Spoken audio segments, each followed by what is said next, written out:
Pour un intervenant du milieu scolaire, qu'est-ce qu'il y aurait à savoir au sujet de la construction identitaire des jeunes, qu'on soit au préscolaire ou au primaire ou encore au secondaire, de tenir compte, je dirais, dans un premier temps que l'identité est un processus dynamique, qui est toujours en transformation dans le rapport à l'autre, dans le rapport à un environnement. Donc, en contexte d'immigration, l'identité continue de changer, de se transformer. Donc, le jeune, par exemple, qui vient d'arriver, il fait de nouvelles expériences et ce qui enrichit son identité. Bien sûr, l'adolescence où tu te cherches un peu plus et tu sais moins quitter. Donc, j'étais peut-être plus timide de montrer, de juste l'exprimer ou de l'assumer. Par exemple, je sais pas, nous, les Libanais, on mange avec du pita tout le temps. Et on mange avec nos mains.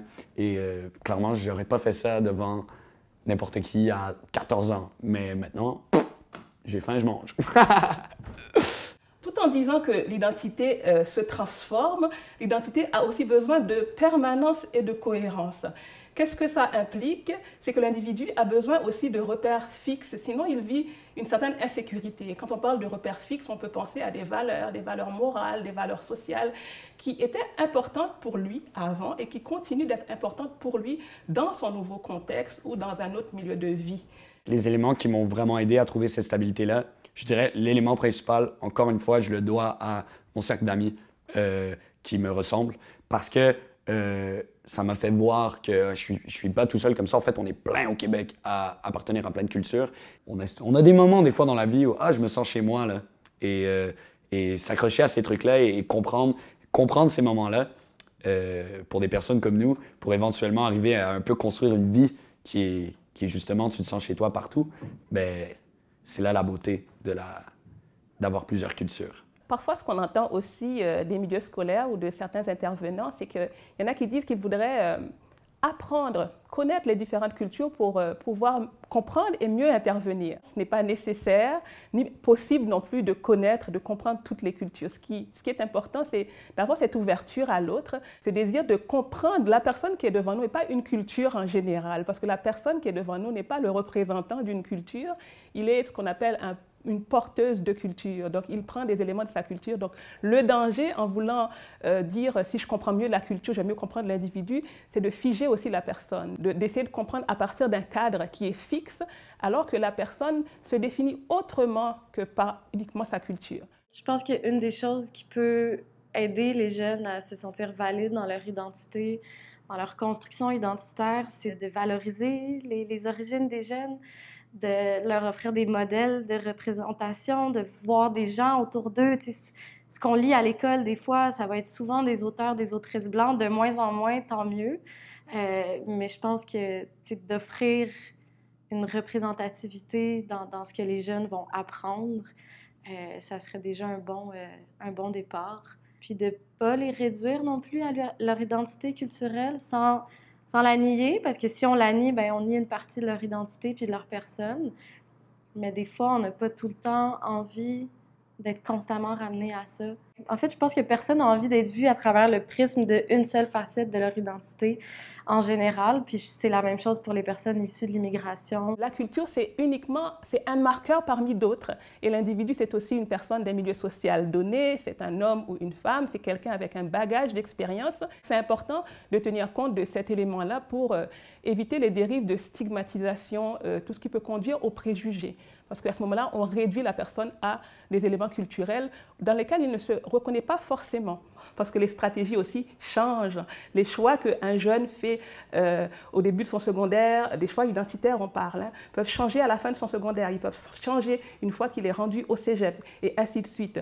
Les choix donc vont varier, donc d'où l'idée aussi de l'accompagner sans le figer, lui permettre d'avoir comme la porte toujours ouverte pour qu'il puisse faire ses choix, que ce soit les parents ou les enseignants, ne pas lui dire que tu es si, ou tu es québécois, ou tu es uniquement haïtien ou vietnamien, mais qu'il puisse puiser dans son héritage tout le temps, continuellement, pour forger quelque chose d'unique et de singulier. Quand on est quelqu'un qui travaille dans une école, dans un milieu communautaire, et qu'on travaille avec des jeunes issus de l'immigration, qu'on travaille avec, en fait, tous les jeunes, tous les jeunes, tous les enfants, toute personne, Je pense qu'il faut prendre conscience que la manière dont on va agir, dont on va interagir avec eux, avec les autres, si on pense que l'identité, c'est aussi les groupes auxquels on s'identifie, donc les attitudes, les commentaires qu'on peut avoir envers certains groupes auxquels nos élèves, par exemple, vont s'identifier,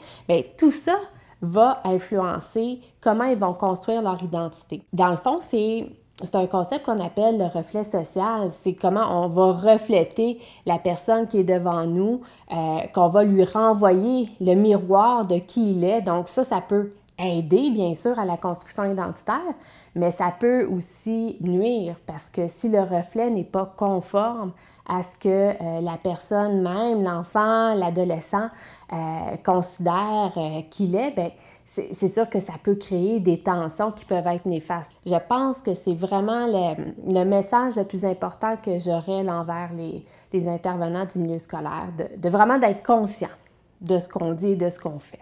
Il ne faut pas laisser les gens, ou même quand les gens n'ont pas cette intention, il ne faut juste rien laisser te faire sentir comme pas à ta place. Il faut que tu aies cette confiance-là de dire comme hey, je veux dire, j'ai passé ma vie au Québec. Fait que pourquoi est-ce que j'ai besoin d'expliquer à qui que ce soit, ou même si c'est pas d'expliquer concrètement, ou juste de faire comprendre ou faire sentir aux gens que je suis autant québécois qu'eux, ça n'a aucun sens. Et du même affaire comme si je parle arabe et je regarde ma face, comme j'appartiens aussi à l'autre côté. Donc, au-delà de trouver des outils qui te permettent d'avoir une stabilité, il faut plutôt viser la confiance et l'assurance, d'être capable justement d'être fier de tout ce que tu représentes, de tout ce que tu es, de tout ce qui fait de toi, toi. Et lorsque tu développes cette confiance-là et tu t'entoures de gens qui t'aident à avoir cette confiance en toi, bien soudain, c'est là que, comme je disais au début, tu es capable de te sentir à ta place dans différents contextes et dans différents environnements.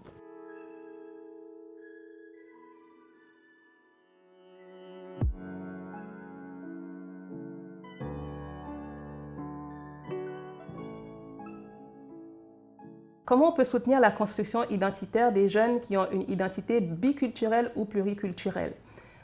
En respectant tout d'abord cet héritage double ou multiple qu'ils ont, sans leur imposer une identité ou l'autre, sans leur dire qu'ils doivent faire un choix à un moment donné, qu'ils doivent être plus de cette identité-là ou plus de celle-là. Parce qu'on l'entend parfois, des jeunes qui disent on me reproche de ne pas être suffisamment, admettons, vietnamien, pas suffisamment haïtien ou haïtienne.